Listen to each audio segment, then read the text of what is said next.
இது ஃபர்ஸ்ட் மலேசியாவின் செய்திகள் உங்களுக்காக.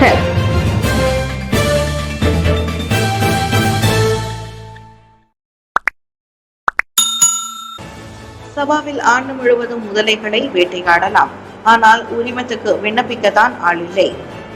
சபாவில் முதலைகளின் எண்ணிக்கையை கட்டுப்படுத்தும் முயற்சியாக ஆண்டு முழுவதும் முதலை வேட்டைக்கான உரிமத்தை மாநில வனவிலங்குத்துறை வழங்குகிறது. எனினும் அந்த உரிமத்துக்கு விண்ணப்பித்து இதுவரை மிக குறைவான மனுக்களே வந்துள்ளன. அந்த அளவுக்கு வரவேற்பு குறைவாக இருப்பதாக சபா சுற்றுலா, பண்பாடு மற்றும் சுற்றுச்சூழல் அமைச்சர் டாக்டர் கிறிஸ்டினா லியூ குறிப்பிட்டுக் கொண்டார். முதலை வேட்டையானது மனிதர்களுக்கும் முதலைக்கும் இடையிலான மோதலை குறைக்கும் என்பதோடு முதலை சார் தொழில்துறையை உருவாக்கவும் வகை செய்யும் என்கிறார் அவர். சபாவில் முதலை சார் தொழில்துறை நீடித்து நிலைபெற இந்த முதலை வேட்டை உதவும் என்றும் அமைச்சர் நம்பிக்கை தெரிவித்தார். நீர்நிலைகளில் முதலைகளை கண்டு மக்கள் பயப்பட தேவையில்லை. மாறாக வேட்டையாடப்படும் முதலைகள் மக்களின் பார்வைக்காக பாதுகாப்பான இடங்களில் வளர்க்கப்பட்டு வரும் என்றார் அவர். சட்டவிரோத மோட்டார் சைக்கிள் பந்தயம், பெண் உட்பட 70 மீது குற்றச்சாட்டு. சட்டவிரோத மோட்டார் சைக்கிள் பந்தயத்தில் ஈடுபட்டதாக ஒரு பெண் உட்பட 7 நபர்கள் மீது ஜார்ஜ் டவுன் மேஜிஸ்ட்ரேட் நீதிமன்றத்தில் குற்றம் சாட்டப்பட்டது. கடந்த 2022ஆம் ஆண்டு ஜூலை மாதம் 17ஆம் தேதி அதிகாலை 4:30 மணி அளவில் நெடுஞ்சாலையில் மற்றவர்களுக்கு ஆபத்தை விளைவிக்கும் வகையில் சட்டவிரோத மோட்டார் சைக்கிள் பந்தயத்தில் ஈடுபட்டதாக முகமது ஷாஸ்வான் ஹாஃபிஸ், முகமது அப்துல் கனி, முகமது ஷர்மன், முகமது சலீம் ஆகியோர் மீது மேஜிஸ்ட்ரேட் நஜுதீன் முகமது சைதி முன்னிலையில் குற்றம் சாட்டப்பட்டது. குற்றச்சாட்டை மறுத்து முகமது சிஸ்வானுக்கு 5000 ரிங்கிட் மற்றும் முகமது ஷர்மனுக்கு 4000 ரிங்கிட் ஜாமீன் அனுமதிக்கப்பட்டது. குற்றச்சாட்டை ஒப்புக்கொண்ட ஐவரில் 3 1000 ரிங்கிட் அபராதமும் இதர 2 2000 ரிங்கிட் அபராதமும் விதிக்கப்பட்டது. ஷாமின் இஸ்லேன் என்பவருக்கு 2000 ரிங்கிட் அபராதம் மற்றும் 2 நாள் சிறை தண்டனை விதிக்கப்பட்ட வேளையில் முகமது ஹில்மி என்பவருக்கு 2000 ரிங்கிட் அபராதம் விதிக்கப்பட்டது. அந்த சட்டவிரோத மோட்டார் சைக்கிள் பந்தயத்தின் போது நிகழ்ந்த விபத்தில் சம்பவம் நிகழ்ந்த இடத்திலேயே 3 உயிரிழந்ததோடு மேலும் 2 பினாங்கு மருத்துவமனையில் சிகிச்சை பெற்ற போது மரணமடைந்தனர். காபாரில் வியாபாரி கொலை, குண்டர் கும்பலுடன் தொடர்பு இருப்பதாக போலீஸ் தகவல். ஸ்லாங்கூர் காபாரில் கடந்த மாதம் மாஃபியா பாணியில் வியாபாரி ஒருவர் கொலை செய்யப்பட்ட சம்பவத்துக்கும் குண்டர் கும்பல் நடவடிக்கைகளுக்கும் தொடர்பு இருக்கலாம் என போலீஸ் நம்புகிறது. அந்த கொலை தொடர்பில் 2 இதுவரை கைது செய்யப்பட்டுள்ள வேளை அதில் ஒருவருக்கு எதிராக குற்றம் சாட்டப்பட்டுள்ளதாக ஸ்லாங்கூர் போலீஸ் தலைவர் டாக்டர் ஹுசைன் உமர்கான் தெரிவித்தார். அதே சமயம் அந்த கொலை தொடர்பான விசாரணைக்கு உதவும் பொருட்டு மேலும் 2 தேடப்பட்டு வருவதையும் ஹுசைன் உறுதிப்படுத்தினர். அவ்விருவரும் இன்னும் உள்நாட்டில்தான் உள்ளனரா அல்லது வெளிநாட்டிற்கு தப்பிச் சென்று விட்டனரா என்ற கோணத்தில் விசாரணை முடுக்கிவிடப்பட்டுள்ளதாகவும் அவர் சொன்னார்.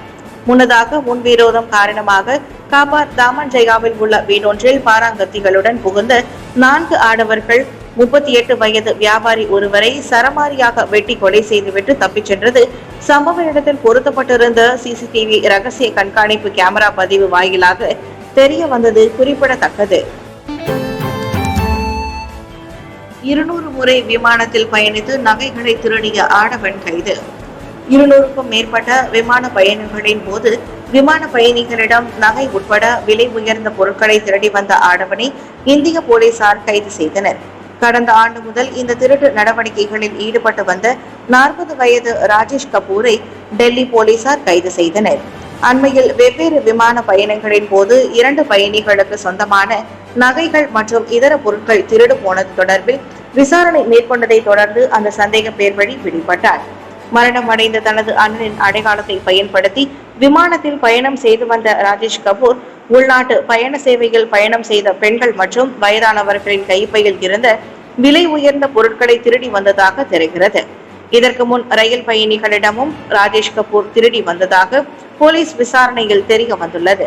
பரபரப்பாக விமான பயணிகள் விமானத்திற்குள் ஏறும்போது பயணிகளின் இருக்கைக்கு மேல் பூட்டப்படாமல் வைக்கப்படும் பேக்குகளில் விலை உயர்ந்த பொருட்களை அந்த நபர் திருடி வந்ததாக போலீஸ் துணை ஆணையர் உஷா ரங்ஞானி தெரிவித்தார். கர்ப்பமாக இருந்த காதலி எரியூட்டி கொலை, மனநல மருத்துவரின் ஆலோசனையை பெற ஆடவனுக்கு உத்தரவு. கர்ப்பிணியாக இருந்த தனது காதலியை கொடூரமான முறையில் எரியூட்டி கொலை செய்ததாக குற்றச்சாட்டை எதிர்நோக்கியுள்ள ஆடவன் ஒருவன் மனநல மருத்துவரின் ஆலோசனையை பெற உயர்நீதிமன்றம் நேற்று அனுமதி வழங்கியது. 21 வயது முகமது பக்ரோல் ஜமான் சஜாலி எனும் அவ்வாடவன் செய்திருந்த மனுவை செவிமடுத்த பின்னர் நீதிமன்ற பதிவதிகாரி அந்த அனுமதியை வழங்கினர். முன்னதாக கடந்த ஆண்டு செப்டம்பர் மாதம் சுங்கை பசார் மேஜிஸ்ட்ரேட் நீதிமன்றத்தில் முன்வைக்கப்பட்ட அந்த மனு நிராகரிக்கப்பட்டதாக முகமது பக்ரோலின் வழக்கறிஞர் தெரிவித்தார். அந்த மனு உயர் நீதிமன்றத்தின் அதிகாரத்திற்கு உட்பட்டது என கூறி மேஜிஸ்ட்ரேட் அதனை தள்ளுபடி செய்ததாக கூறப்படுகிறது. இந்நிலையில் மனநல மருத்துவ பரிசோதனை அறிக்கையை மீண்டும் நீதிமன்றத்திடம் ஒப்படைக்க ஏதுவாக இவ்வழக்கு விசாரணை ஜூலை 23ஆம் தேதி செவிமடுக்கப்படும். 5 லட்சம் ரிங்கிட் தொடர்பான விசாரணை அறிக்கை புகித் அமான் சட்டப்பிரிவின் கவனத்திற்கு கொண்டு செல்லப்படும்.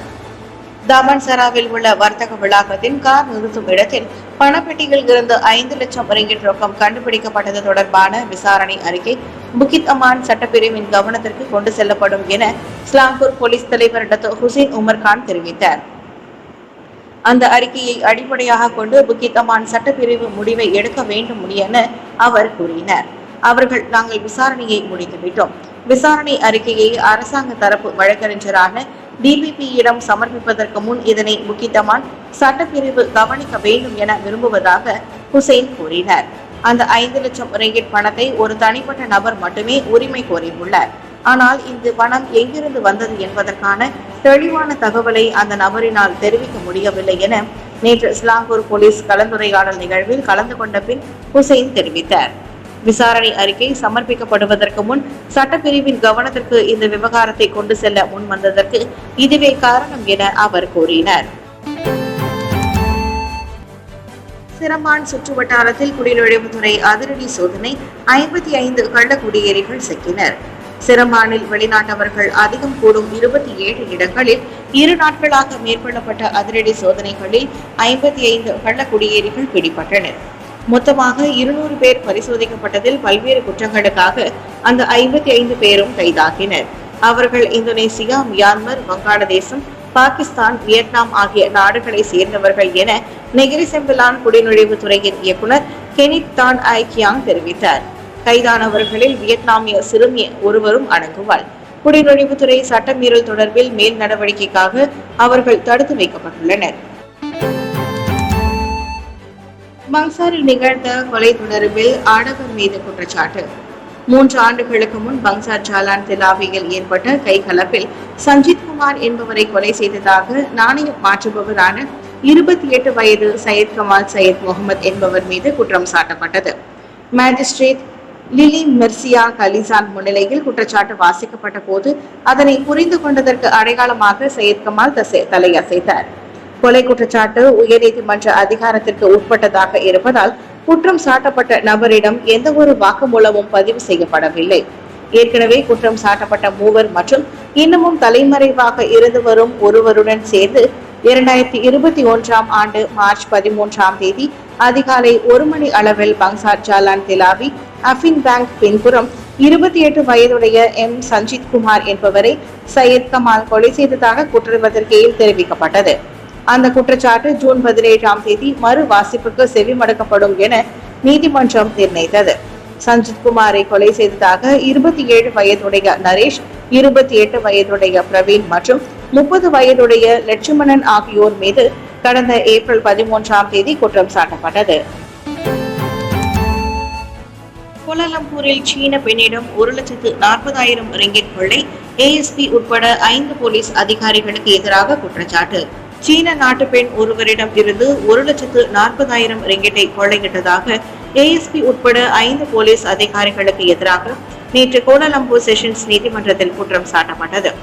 எனினும் கார்பரல் பதவி வகிக்கும் 39 வயது அனுவார் சுலைமான், 35 வயது முகமது ஜைடி ஜமாலுddin, 28 வயது முகமது அட்ரஃபில் அட்லான் ரோஸ்லான், 39 வயது அகமது ரொஹாஃபிஸ் அப்துல் ராணி உட்பட ஏஎஸ்பி பதவி வகிக்கும் 41 வயது முகமது ஃபைசல் இஸ்மாயில் ஆகிய அந்த 5வரும் தங்களுக்கு எதிரான அந்த குற்றச்சாட்டை மறுத்து விசாரணை கோரியுள்ளனர். கடந்த ஏப்ரல் 6ஆம் தேதி மாலை மணி 5:30 வாக்கில் ஜாலான் தலைநகர் ஜாலான் துன் ரசாக்கில் உள்ள அடுக்குமாடி குடியிருப்பு ஒன்றில் ஜாங் ஜெங்ஸ்வான் எனும் சீன நாட்டு பெண்ணிடம் இருந்து அவர்கள் 1,40,000 ரிங்கிட் பணத்தை கொள்ளையிட்டதாக குற்றம் சாட்டப்பட்டது.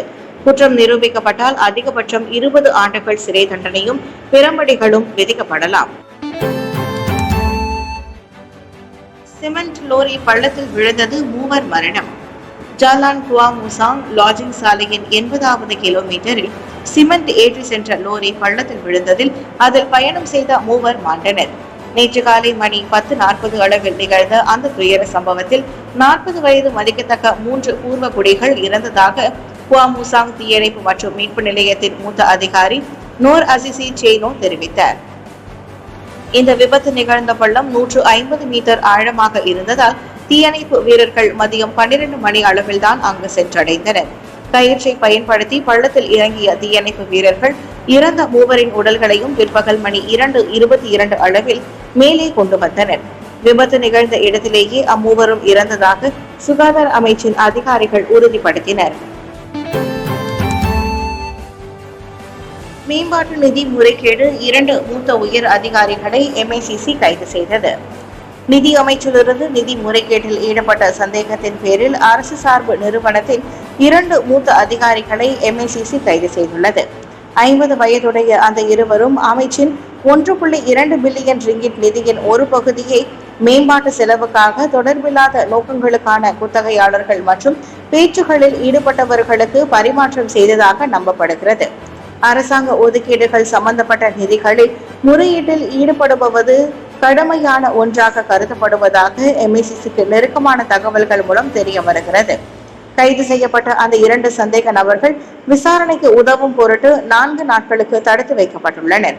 அவர்கள் கைது செய்யப்பட்டதை MICCயின் விசாரணை பிரிவின் மூத்த இயக்குனர் ஹிஷாமுடின் ஹாஷிம் உறுதிப்படுத்தினர். மீன்களை ஆற்றில் விடுவதற்கு முன் அனுமதி பெற வேண்டும், கூறுகிறது பேராக் மீன்வளத்துறை.